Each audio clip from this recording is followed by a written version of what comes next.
Well, thank you for having me. I appreciate you guys reaching out. Um, well, my name is Neoshi Green Key Brew. Most people know me as Neoshi Hypno. I am a clinical and transpersonal hypnotherapist.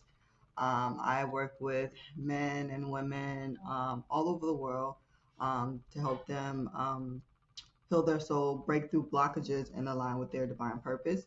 I do that through spiritual hypnotherapy. Um, I also do that in an extended way through spiritual hypnotherapy training others to do what I do. But in my sessions, I basically help my clients go into hypnosis where we look into the root cause of their issues to help them release any unwanted energies, to do shadow work, past lives, um, and help them connect with their spirit guides, ancestors to get the guidance and clarity that they need in life. Um, yeah, that's a lot. But in short, that's pretty much what I do. I've worked with everyone from people who are homeless to multimillionaire CEOs and celebrities. So yeah, I mean, that's pretty much in a nutshell. I don't want to keep going on.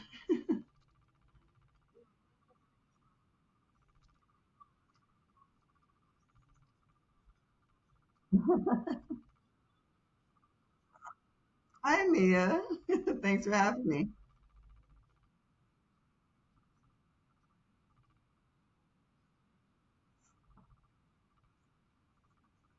Awesome. Awesome. Thank you. Thank you.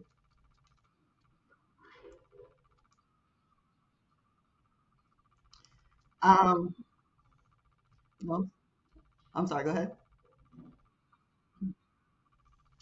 So hypnotherapy, it's a long story, but I'll keep it short. Never in a million years that I would think that I would be in this work.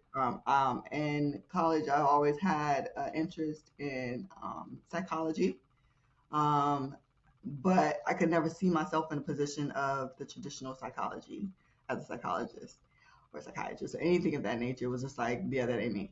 But um, fast forward to after I've had children, etc. I guess you could just say spirit led me to it. A series of what you might call coincidences, which led me down the rabbit hole more and discovering certain things. And then I came across the work of Dolores Cannon, um, and got obsessed with her videos, and then which led me to the work of another woman who was sharing some of her videos and her things, and I was just like, this is like real, like this actually happens, like this is crazy. To the point where I was literally watching these videos morning, noon, and evening, like making dinner, watching the videos, wake up in the morning, get dressed, watch the videos, making lunch, or in the car, watching videos, like, and me and my husband would be watching, and I'd share with him, like, yo, did you see this one? And I remember one day I was in, excuse me, one day I was in the kitchen making dinner, and excuse me, my husband, I was making dinner and I was watching one of the videos, and my husband was like, "You know, you've been really good at this." And I was just like, "I don't know about all that," because the things that I was seeing wasn't aligned with what my parents would probably say was like. It's not something that they would, I thought, would they wouldn't approve of. Because you're dealing with spirits, and you're talking about these spirit releasements, attachments, and all this, the past lives and all this stuff. But I was like, they gonna disown me. They gonna think I'm crazy. They gonna disown me. So I was like, I don't know about that. That was my first thought initially when he said that, and I was like, I can't do that. And then I was like, shit, I don't even know how to do that. Why would I? And then I was like, basically I hear spirit tell me, like, listen, like, you can't just be sitting here, worrying about what other people are gonna think about you, living for everybody else, doing what they want you to do. The same way in college where you recognize that you didn't want to go down one route and you told your parents you're changing your major, you're doing something else. Um, that's just the same thing. Like, you got to do what you need to do for you. Because I remember in college, I was, you know, scared to tell my parents I don't want to be a pharmacist anymore. I know y'all want me to do that, but I don't want to do that. I don't believe in it. Certain things, and I was a certified pharmacy technician for years. And long story short, I was just like, no, I can't do this. I can't. And told my parents I'm changing my major, and they, of course, were reluctant to it, but they understood. Pretty much the same thing happened with this, where it was just like, girl, what you mean? I grew up in a Christian household. Although my parents knew that my religious, what you could say, religious beliefs were different, my spiritual beliefs were different. Um, I still was like, I don't know, they really might disown me. But when I decided, okay, I'm gonna do it, Spirit was like, you need to do this. Forget all that. Like, you can't be living for everybody else. I decided, okay, I'm gonna do it. And decided to do a training. It wasn't the Dolores, because everybody thinks I'm like, I do the Dolores can and stuff. I don't. I was looking into one of hers, and it was just like, yeah, it doesn't have enough for me. I'm looking for more. And Spirit led me to the trainings that I needed. But when I went to after I did the training and then started doing the work, and my mom was just like, okay, well, this is, just be sure, be careful with the spirit stuff, protect yourself, and because I don't want no spirit hopping out on you and hopping out in the house and on the children. And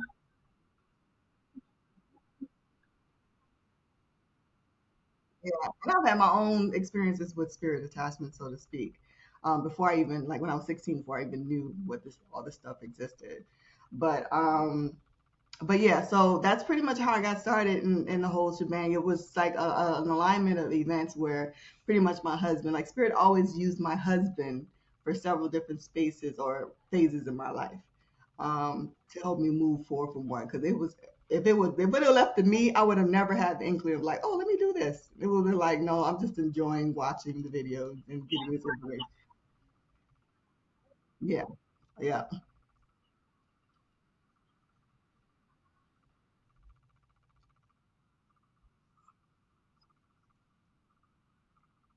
Oh, great question. This didn't come until after I started, like, I was already well into my healing process. Um, and I like to tell this story because I think it's important. There was a time when I was really going through it, like depression, anxiety, like whole other level. Two children, relationship rocky, like rocky, and I was really going through it. Right, two small children.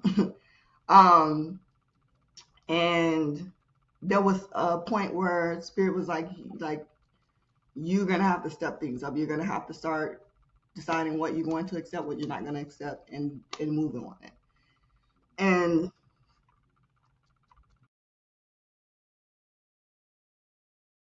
excuse me, um, the moment I made the decision to move on it and to do the healing work, like, I started shadow work before I even knew what shadow work was, before it was popular and called shadow work. I was starting. This is like, I would say maybe 13, 14 years ago.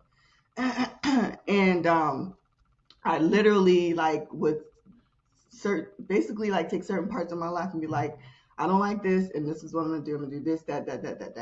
And if this person can't get on board, they ain't getting on board. And this part of my life, I'm like, this. And this is what I'm working towards. And I literally, like, had to do a lot of healing work in every area of my life.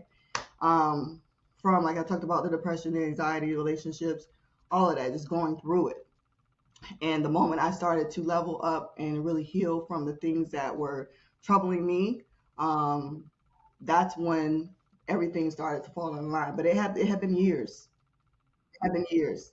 I didn't start this work until 5 years ago. And I didn't discover the work until maybe like a year and a half, 2 years before that. So again, like I told you, this was not something that I was like looking towards. Like, I saw it and like, oh yeah, this is what I want to do. But the moment it was introduced to me, I was like, and my husband said that, it was just like, I don't know, but something about it, that feels right. Like this might be what because I had a long journey of looking for what I was supposed to do in this world, like my purpose. And I tell the story about me being five. I'm not gonna go into that story right now, but it was a long journey because I've always known since I was five that I was here to do a particular thing, that I was here for a purpose, and that since that time I was literally, without even knowing that it was called purpose, I just knew I was looking for that thing that I was here to do, that I was supposed to do, and I knew that had to do with my career and what I was supposed to be doing to give back in this planet. um so yeah, I hope that wasn't too long.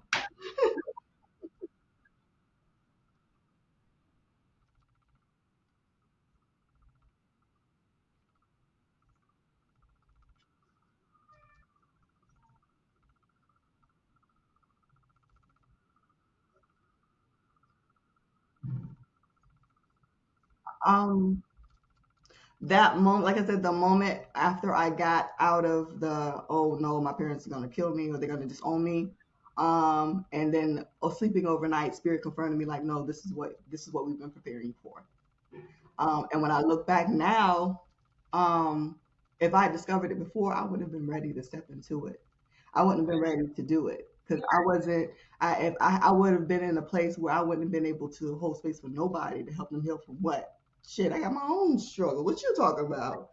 I'm probably going through the same thing you went through. Um, so I hadn't done the healing work myself, and so not having done that, I wouldn't have been able to step forward and recognize that this is what I was here to do, probably. But it was that moment when that night I lay down to sleep, was like, I think this is what spirit has really led me to do, and I got the confirmation of that night. And then I think a few months later, I took a training. Um, yeah, yeah, that was when I literally started to do. I was just like, this is it. God, by God, this is it.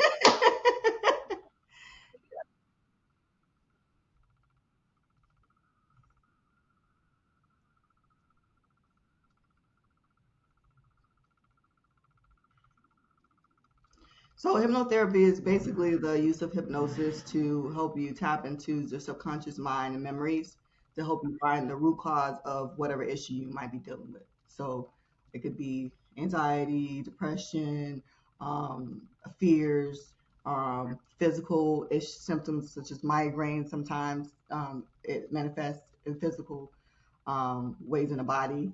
Any way that, any emotional type of situation, that things that we haven't been able to get through, they'll basically help you find that root cause of that situation. So once you find the root cause of it, you're able to help resolve it then from that standpoint. Yeah.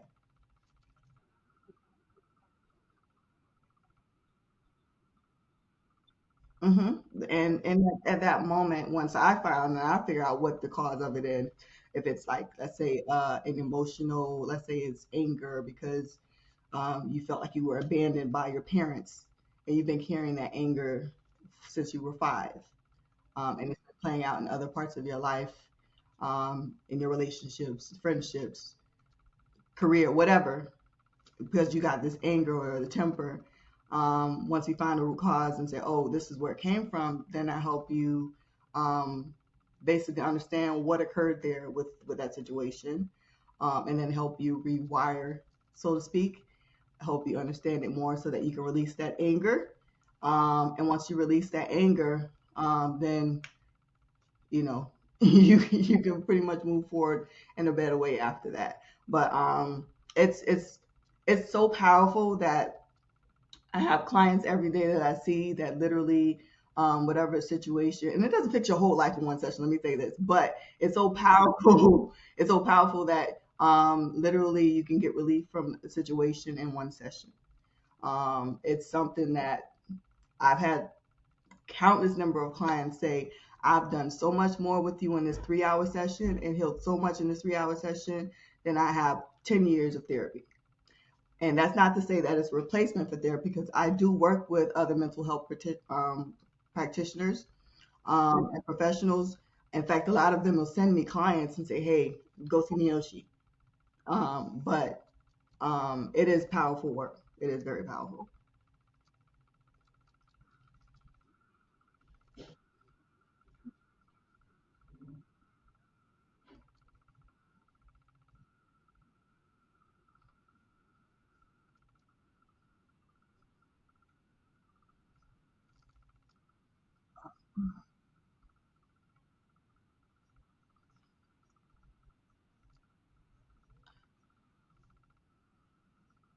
Right. Well, I always say my first line of defense is keeping my energy, my vibration high. But the second lines of defenses is, sometimes I might do crystals or wear crystals if I feel like the energy is going to be of a certain, like spirit will tell me, hey, put this crystal next to you or wear this crystal. Sometimes it'll just be maybe a little sage before or after. And sometimes it'll just be after I'm done with the session. I'll feel the significance, the weight of it, the energy of it, and I have to go afterwards and cleanse. Sometimes I might look like me going outside in nature and just grounding. I love doing that after a session. Usually like in a park, open field, and I'm just, I can breathe like in a big open space. Um, Sometimes it might look like me just taking a nap and then having, or eating and then taking a nap and like recharging myself. Um, it just really depends on whatever spirit tells me I need to do at that moment. I'll listen to my body, I'll listen to spirit, and whatever I feel I need to do, I'll do it. Yeah, but it can look different every time.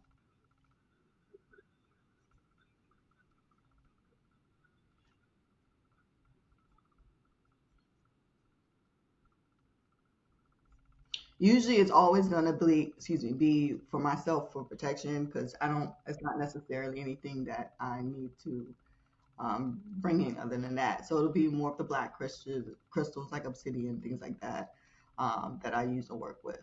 Yeah.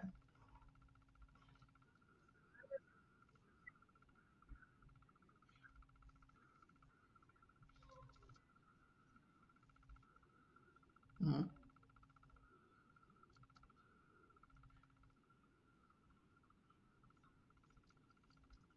Okay, so I'll go over that briefly because I could do a whole. I've done a whole video, and every time somebody asks me that question, I'm like, oh, that's too much for me to go through. Um, I'll first say there's a video on my YouTube channel. Um, I think it's maybe video 32 or 33. I can't recall, but you have to scroll a bit because there are over 250 videos on my YouTube channel. But there's a video on my channel where you can get all of that information you just talked about and more. But long story short, uh, yeah, it's Neoshi Hypno, Neoshi Hypno, Neoshi Hypno. But for just to be sure, spirit attachments are basically, and they come in different forms. But in a nutshell, spirit attachments are basically energies or spirits, or that's what we call our loved ones who crossed over transition, who kind of stay stuck around in the space. That's one type of attachment. But that's probably maybe the most common one that I find one of the most common. Um, and they basically will roam because they've lost their body. Sometimes they don't know they're dead. Sometimes they don't know, you know, they're dead. Or sometimes they're just like dealing with stuff emotionally that they haven't been able to overcome to transition to go where they need to go. And so they will hang around, and if they come across somebody who has a low vibrational energy that matches theirs through anger, rage, sadness, depression, anxiety, um, fear, you name it, any low vibrational energy, they can and will take advantage and attach to them. Again, how it's possible is because you're vibrating and matching their energy, right? So it makes it easy.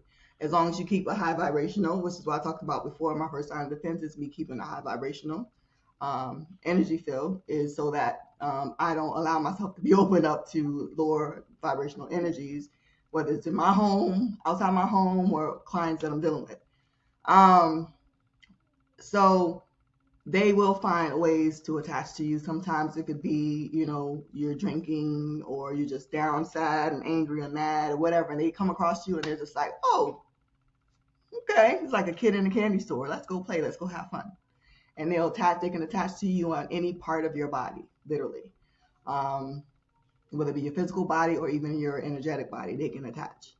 And once they attach, they start to cause certain issues, the symptoms that I call, which is why am I going to get into that? That's going to be a longer story, but they'll cause certain issues like physical issues like pain or migraines or, you know, uh, what am I forget the name of it, but ringing in the ears. That was one that one of my more popular videos that I shared.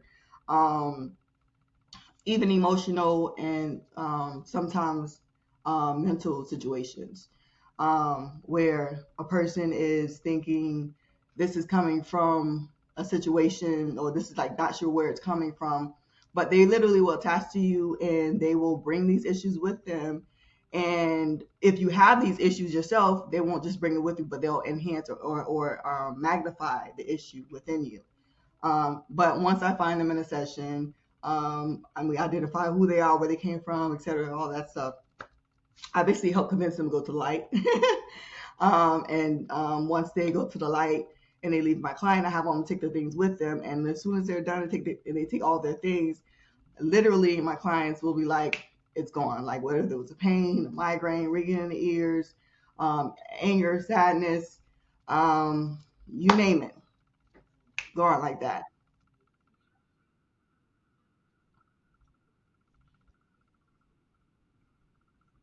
Hmm.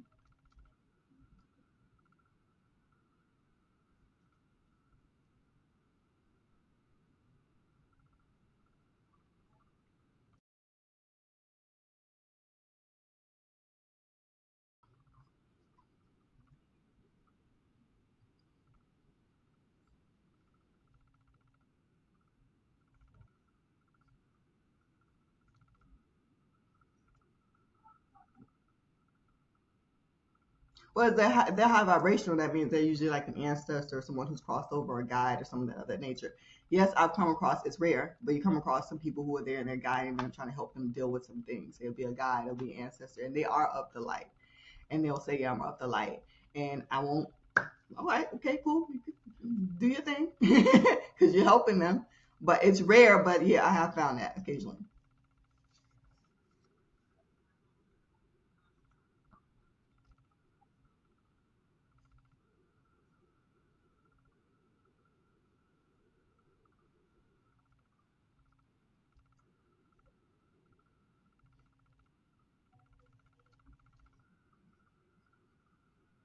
Oh yeah, oh yeah.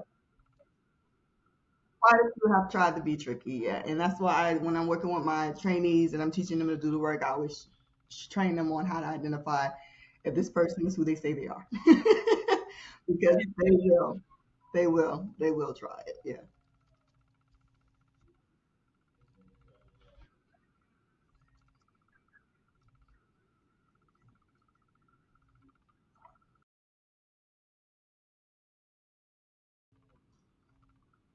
Impacted me, I can't say there's one in particular. There's been a lot of them. There's a lot of things, a lot of clients, like what I talked about before, me doing my healing work, and I wouldn't have been able to help them. There's a lot of them that come to me, and they've gone through the same things that I've gone through and healed from, and so I'm able to hold that space. And now I identify with that, and sometimes it's like, you know, I'm glad I healed from that. Otherwise, I wouldn't have been able to hold space for them. But it resonates with me, like I know what you're going through, sis. You know what I mean? And so I know how to help them release it and move forward with it. But yeah, a lot of them. I can't say that there's any one particular session that has been more prominent than the other.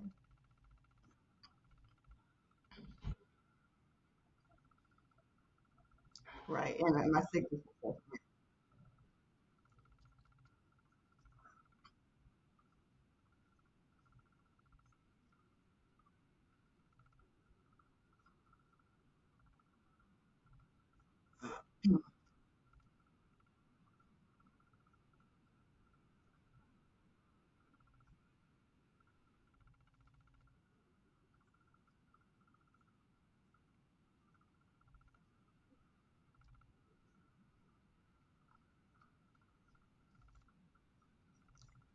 Right. So,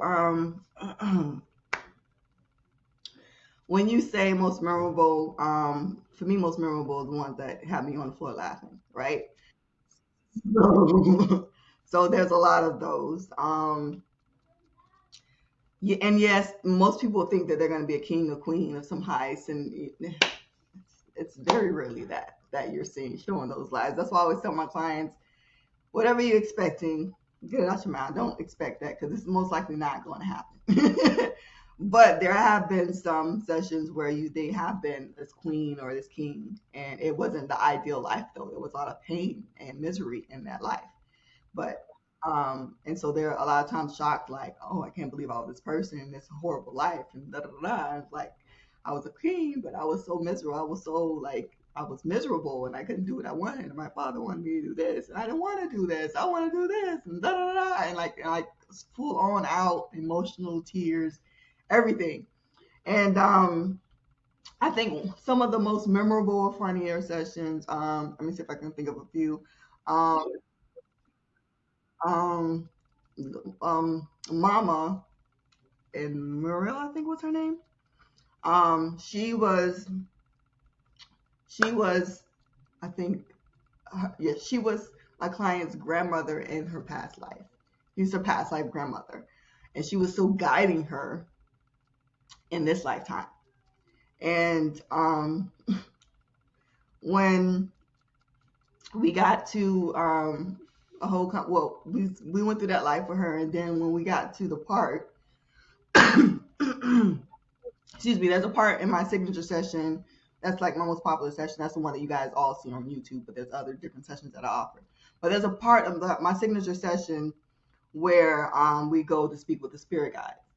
And when we had went through those lives and talked to Mama, find out what was going on, and then we went to talk to a guide, and it turns out to be Mama again. So I'm like, okay, here she go, because she's already shown her personality. She's kind of feisty. So we get to her, and then we find out there's some energy that my client's holding on to that she needs to let go of. And I asked her, so do you want to do this, or do you want me to do it? Because I always give them an option. You want to do it? You want me to do it? And from what I heard, she was like, "Oh, you could do it." And then so I start to go do it, and she's like, hold on, hold up. What you about to do? Who, where you learning this from? Who taught you? You know what you're doing? And I was like, the first time a guide has tried to check my credentials. I was just like, yeah. And she was like, okay, we gonna see.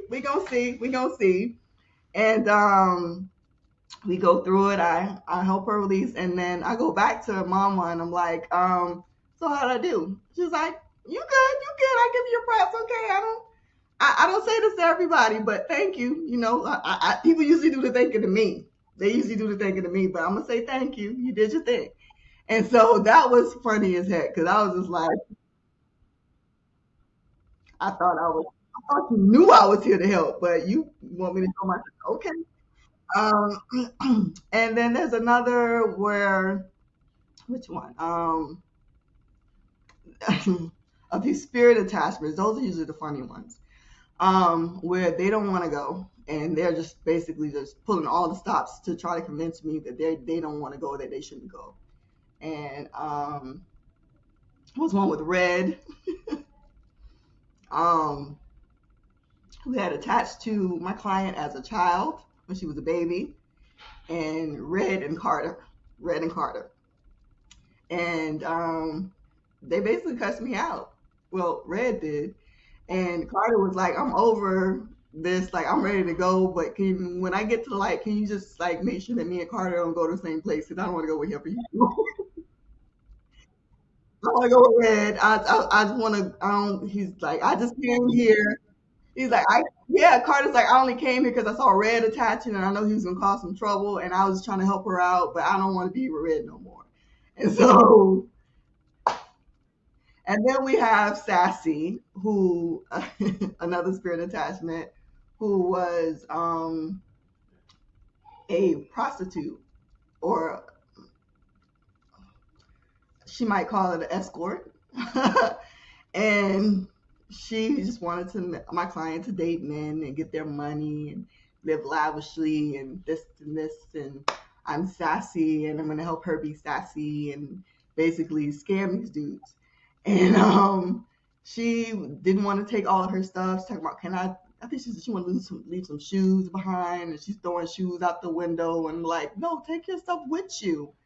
And she's like, can I have my teeth? I don't have the teeth anymore. Can I get teeth when I get to the light? And I'm like, yeah, boo, you can have whatever you want. Just go. So yeah, it's some of them are really hilarious. Yeah, it's like I said, there's only over 250 videos on my channel. You scroll through there. Highly warn you though, like I do everybody, they are highly addictive. Don't say I didn't tell you.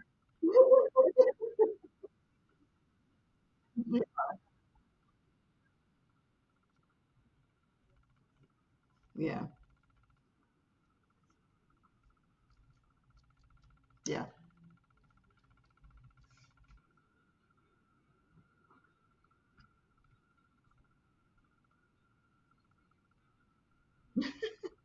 I like when that happens. That's happened quite a few times. But even when it still happens, I'm still surprised. Like, oh, you talking to me?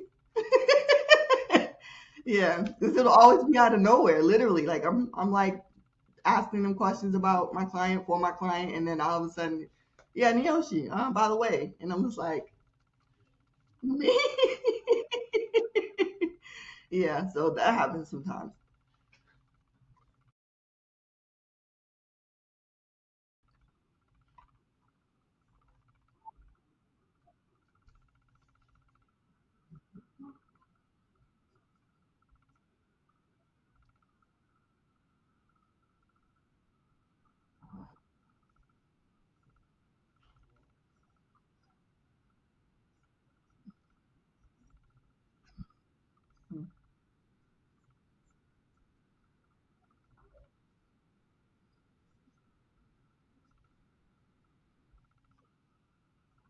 Most people do. It is normal for most people to remember their sessions. Um, there's a small percentage, 2 to 3% of people who don't remember. But that's why I record it. So if they don't remember, it's like, all right, go watch it. Everything's there.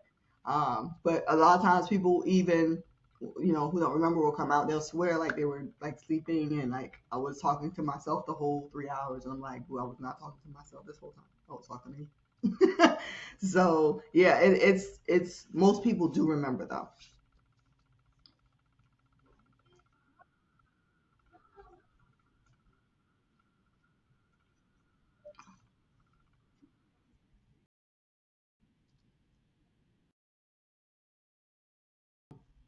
So the group party, the past life party, is not a session. It's a group experience. So what happens is everybody goes into hypnosis at the same time, right? And they will travel to two past lives, the life in between lives and the future. The lives you see will be your own. And again, you may experience two lives that I'll guide you to, and sometimes some people will hop around and experience 3 or 4 lives. But that's basically you're going through this, having your own past life experience yourself. There's no one-on-one interaction because there's too many damn people in there. um, it's again, it's I'm guiding you to the past lives. You're experiencing it. You're having your experience, and then I'm moving you on through each scene in that life, and another life, and another life, and another scene in that life. You know what I mean? And then once you're done, hopefully you remember it all and you can share it or write it down or whatever. A lot of people will start there with the past life party and later they'll come and have a session because they're like, I need to know more about what I experienced. I saw this, and this. And then there's some people who fall asleep. And it's like, I'm sorry. Can't help you. I can't help you if you fall asleep. This is not a one-on-one. Like I've had sessions with one-on-one sessions where my client will fall asleep during a session, and I wake them up and we keep going. But in a group regression where there's like 50 plus people, sometimes there's no way for me to know if you're sleeping or not, and I'm not going to individually go and be like, "Hey, are you awake? Hey, are you awake? Are you going?" Like, no, we don't have time for that. It's a from start to finish a 4 hour event and everybody's going through their own other you got so many people of this traveling through their own experience So there's no way I can go through it individually and with everybody and do that. If that makes sense. Yeah. So it's kind of like an introduction experience to see um, how well you'll be able to. Yeah.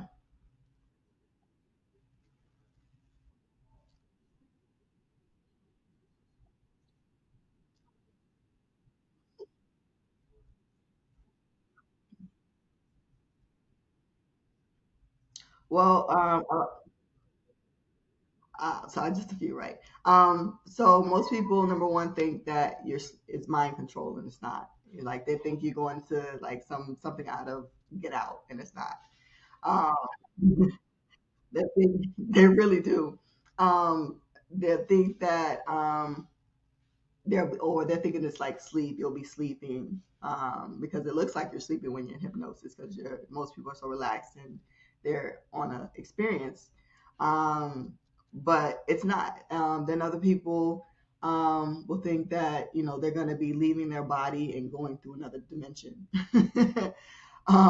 Or some people have said they've astral traveled through hypnosis. That's not common. That's not something that most people say that happens, but it is. You definitely have your own experience. Um, but yeah, a lot of people will think that it's like you're opening yourself up to demons, and something can come in and jump on me and attack me because I'm in hypnosis. And it's like you don't know, but you're in hypnosis every day. There's things that you do that put yourself in hypnosis every day. You're in a state of when you daydream. That is a state of hypnosis, right? When you're watching TV or watching a movie, you're in a state of hypnosis, right? You're sometimes to the point where you're calling somebody and they're watching a movie and you're calling them and they don't hear you and you're just stuck like this. You're like, yo, you don't hear me. You gotta get up on them, like literally, like scream at them. They're in a state of hypnosis. They're in a trance, right? So there's a lot of misconceptions that people have that it's dangerous. You can get hurt. You can get stuck in hypnosis. None of that is true. Like no, it's not like that. And then a lot of people come in thinking that I'm gonna make them bark like a dog and cluck like a chicken and do all these things to make them embarrass themselves. I'm like, no, that is not. Like I know, I get it. I know where y'all getting that from because I used to see it too and be like, oh, that's cool. You can make people do that, but that's not the type of hypnosis I do. So, we're not doing none of that. I don't have any interest in that. I always say when you come to me in my session, know that you're going to do some work and it's going to be for a reason. We're not here just to have fun. Yeah, some people come in and they're curious and they kind of want to do it to see where they go, but it's always going to be for a reason. Like I'm gonna hold you accountable for whatever comes up. We're gonna get the work done, and I'm gonna help you move forward on it because um, yeah, it's interesting and yeah, I enjoy doing it, but it's not like fun and games for me, if that makes sense.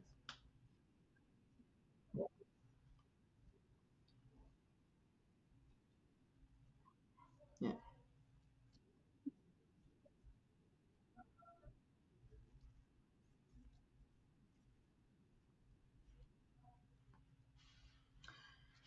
Um, the number one thing would probably be not knowing how big of an issue, as a society, men, women, all cultures, um, sexual abuse, how big that issue is. Um, and the even bigger after that, after realizing there's a lot of sexual abuse, it was, oh shit, it's not just the women, like the men are going through this too at alarming rates, if not equal rates as the women. And even more astonishing of it's not just strangers really who's doing this, is parents, siblings, cousins, uncles. Like that was disturbing to me. I was just like, this is a epidemic. This is crazy. Like I didn't realize everybody, like literally you say 9 out of 10 clients have had some type of sexual abuse or sexual um, situation, misconduct from another person happen to them. Like they've been the victim of that. Or sometimes they've been the one doing the abuse. And it comes up. And I have to help them work through that too. Um, so yeah, I say this. I always say This work has made me so much more compassionate to people and what they're going through and every day, like me interacting with people. I always remember like people are going through stuff you know nothing about. And the things that they deal with, how they interact with you, usually has nothing to do with you and everything to do with what they're dealing with themselves internally. And so with that, it's made me a lot more compassionate for that. You know what I mean? I'm not gonna say I'm perfect because sometimes somebody will say something and one of my little triggers will go out that I'm still working on. You know what I mean? And but for the most part, I think I've done a really great job. I've really in this point of my life, I really elevated in my growth, being more compassionate to people individually to the point where um, I have to like get once I'm done with sessions and stuff. I really have to take time and like be mommy, be the wife, be this because the work can really have you just really so much in like that mode all the time when you're experiencing and interacting with people. You see, it's like I see that pain. I see there's pain there.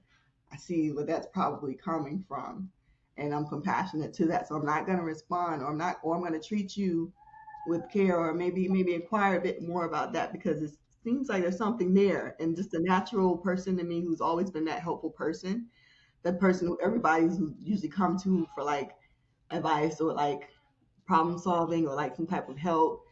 That's naturally always been within me. That person will always like the lens is there, so it's like okay, and I have to take a step back and be mommy, be Neoshi, be daughter, be sister, be wife, be you know what I mean. But yeah,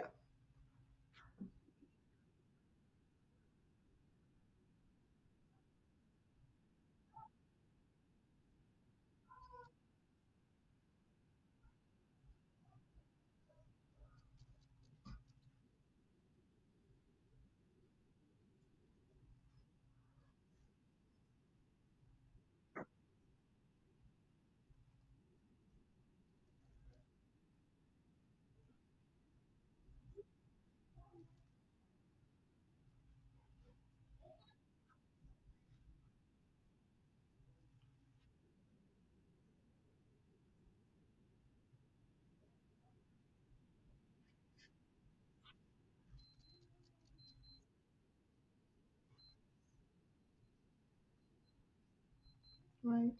Um, so it's this is long story short, it's a generational thing that's been passed down from generation to generation to generation.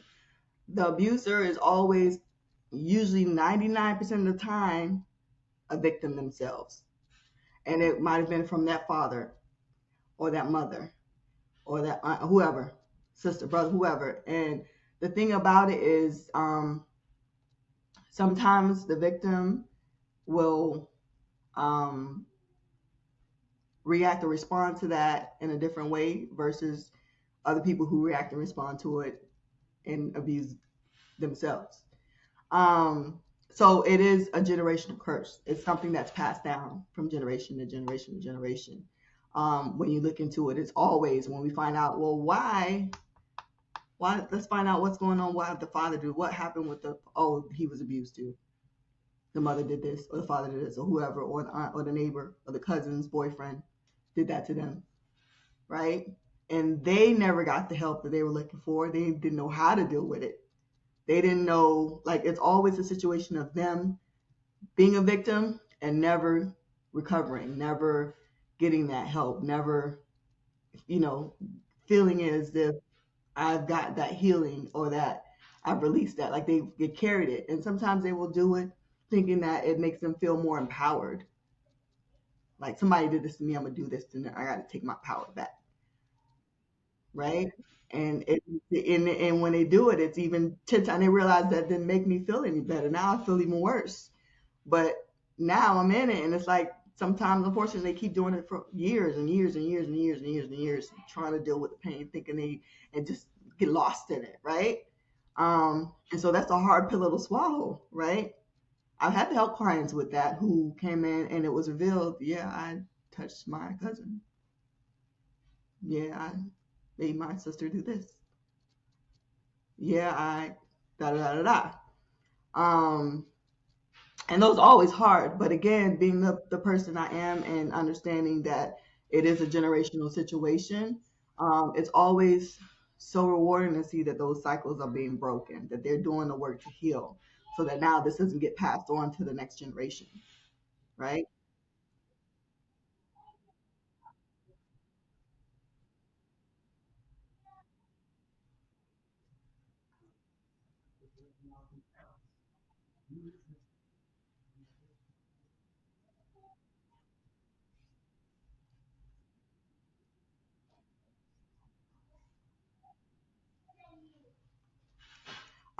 So you can find me on Neoshi or at Neoshi Hypno Soul Healing on Instagram.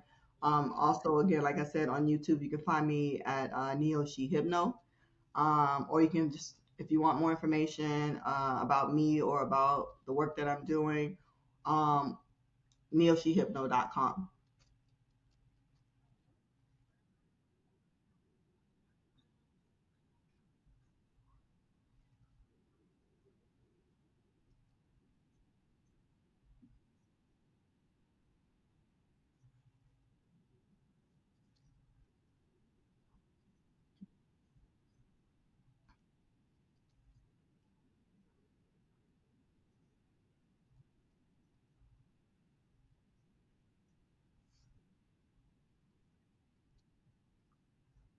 Yeah, so the message that Spirit gave me this year today was pretty much what I just shared with you in reference to people going through things that you know nothing about.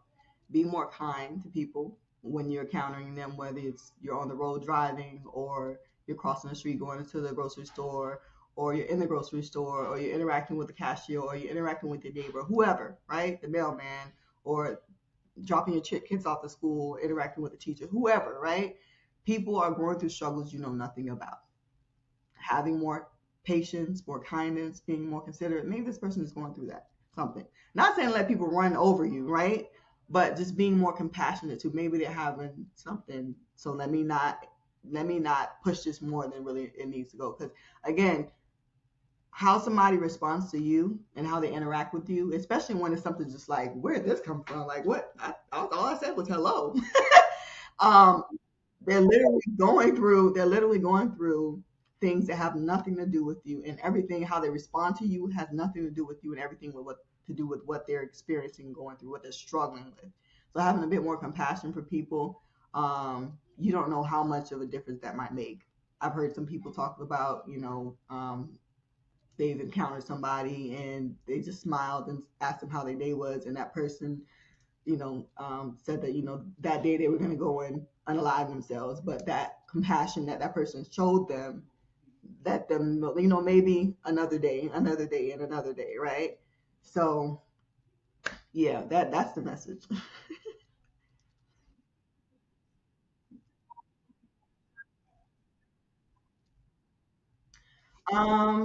Right now, I would say, okay, so I go back in between rose quartz and selenite. And selenite because it cleanses, everything.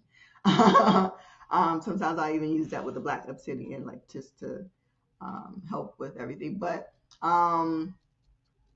rose quartz, just because I'm always strive to bring more love within myself, to be more loving, etc. So yeah, that's what.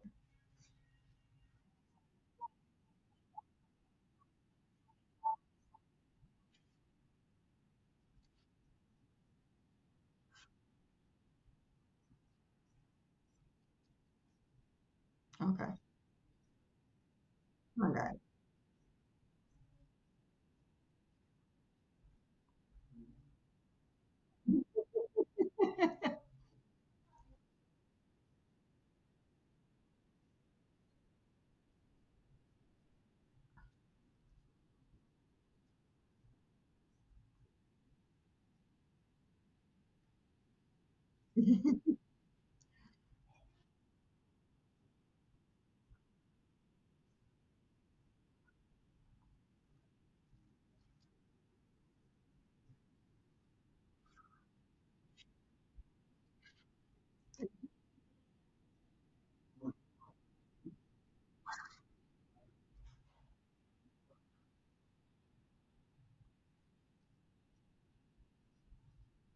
Yeah,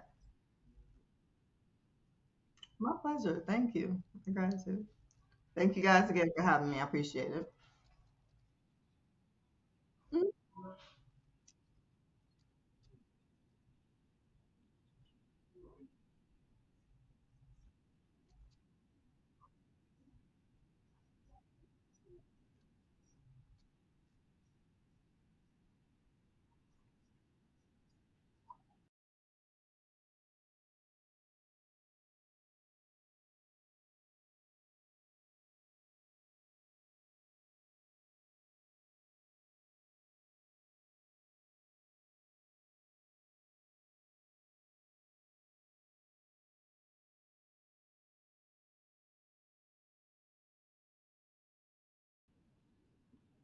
Thank